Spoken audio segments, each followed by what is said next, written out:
नमस्कार। आज हम कुछ दिलचस्प मुद्दों पर गहराई से बात करने वाले हैं। हमारे पास कुछ लेख और नोट्स हैं 27 जून 2025 तक के। इनमें अंतरिक्ष से लेकर सामाजिक बदलावों तक काफी कुछ है। और हाँ, आज का विचार भी दिलचस्प है। आप जो चाहते हैं उसे आकर्षित नहीं कर पाते हैं, बल्कि उसे ही आकर्षित कर पाते हैं जो आप हैं। तो चलिए इसी सोच के साथ शुरू करते हैं। पहली बात, अंतरिक्ष की दुनिया से 25 जून को शुभांशु शुक्ला, भारतीय अंतरिक्ष यात्री, एक्सियम 4 मिशन पर गए। आईएसएस के लिए फ्लोरिडा के केनेडी स्पेस सेंटर से लॉन्च हुआ है ना? हाँ, बिल्कुल। ये एक्सियम मिशन, जैसा आपने पूछा, ये थोड़ा अलग है।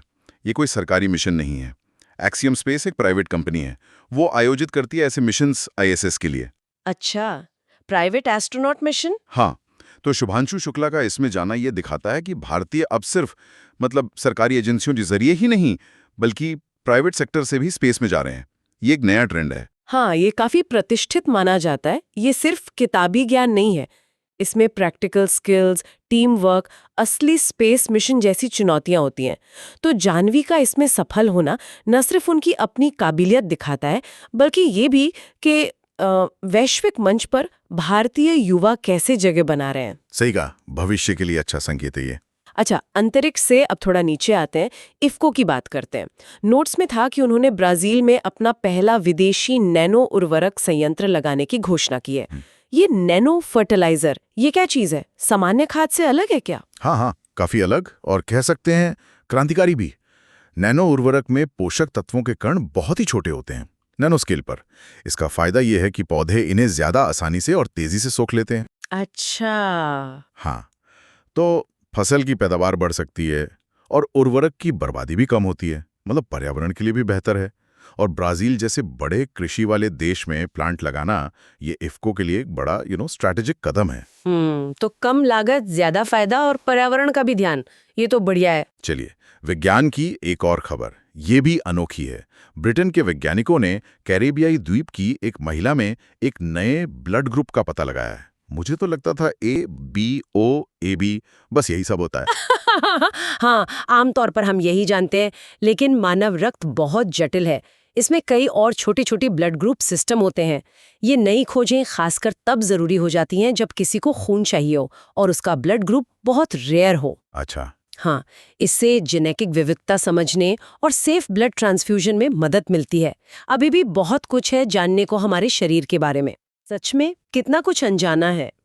अच्छा, इसी पहचान की बात को आगे बढ़ाएं तो एक और मुद्दा था नोट्स में।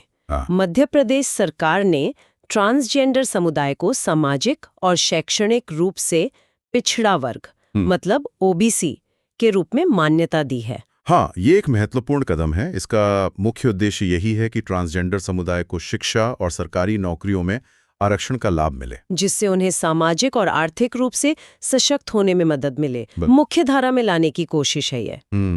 हालांकि ये भी सच है, जैसा कि नोट्स में भी इशारा था, कि सिर्फ मान्यता काफी नहीं है।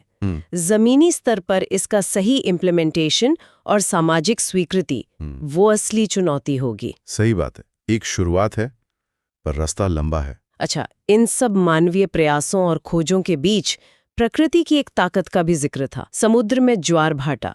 नोट्स में लिखा था कि इसका मुख्य कारण गुरुत्वाकर्षण है, चंद्रमा और सूर्य का। सूरज से बहुत छोटा है। हाँ, बहुत छोटा। पर क्योंकि वो पृथ्वी के बहुत ज्यादा करीब है, उसका असर ज्वार पर सूरज से लगभग 2 गुना होता है। अरे वाह, 2 गुना। हाँ, और इसीलिए अमावस्या और पूर्णिमा पर जब तीनों एक सीध में होते हैं, तब बड़े ज्वार आते हैं, जिन्हें स्प्रिंग टाइड कहते हैं। कमाल है, ये तो काफी रोचक है। तो आज हमने कई अलग अलग चीजें देखी। अंतरिक्ष में भारत के कदम, नैनो टेक्नोलॉजी, नया ब्लड ग्रुप, सामाजिक समावेश और ज्वार भाटे का विज्ञान भी। बिल्कुल, और इन सबको अगर एक साथ देखें, शुभांशु और जाह्नवी का अंतरिक्ष में जाना, इफ्को का ग्लोबल होना, नई खोजें, ट्रांसजेंडर समुदाय को मान्यता, ये सब कहीं ना कहीं प्रगति और आगे बढ़ने की इच्छा दिखाते हैं। हाँ, ये तो है। तो अगर हम शुरुआती विचार पर वापस जाएं, आप वही आकर्षित करते हैं जो आप हैं। तो सोचने वाली बात यह है कि ये सारी उपलब्धियां और प्रयास मिलकर एक राष्ट्र के रूप में या एक समाज के रूप में हमारे किन मूल्यों और महत्वाकांक्षाओं को दर्शाते हैं। हम क्या बनना चाह रहे हैं जिसे हम आकर्षित कर रहे हैं? इस पर जरूर सोचिएगा, शायद एक अलग नजरिया मिले।